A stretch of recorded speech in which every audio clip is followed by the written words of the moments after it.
IRBs, income replacement benefits, are complete bullshit. $400 a week, $1,600 a month.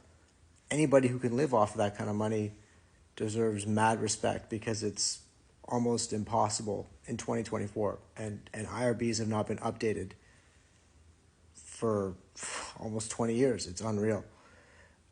On that note, you should all tell your friends, and yourselves should, from on a go-forward basis, have optional benefits where you can get IRBs up to $1,000. But you're in the situation that you're in, and life is expensive, and the bills are adding up, and you're not working. Maybe your spouse is also not working because they're at home helping you, or they were just not working in the first place. And that puts a lot of pressure on you guys, and you might be at your wit's end and what to do as far as, paying for stuff, especially if you have kids. It's a very difficult situation. So what can you do? Well, while you are applying for CPP disability, while you are waiting for ODSP, or perhaps a mediation to maybe settle. If your injuries are very serious, you're not going to want to prematurely settle your case, because you actually need that money to live your life. So what can you do? Well, perhaps you should consider, and I hate to say this, a litigation loan. Litigation loans I'm not a fan of them. Full disclosure, I am not a fan of that. I think it should absolutely be your last resort.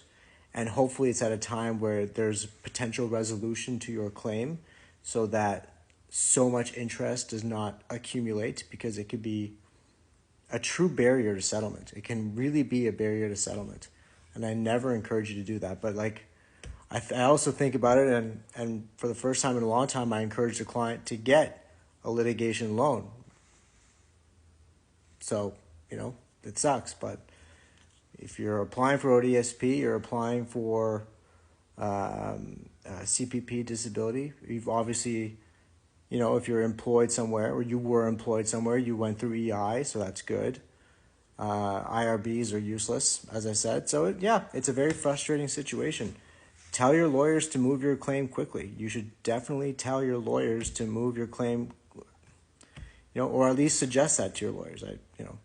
They're probably going to give you, they're definitely going to give you their best legal advice, but try to move through your claim quickly, and that'll save some time. These cases take a long time as it is, years and years. I always tell my clients it takes 3 years to go through a personal injury case. Sometimes a little bit less, sometimes a little bit more.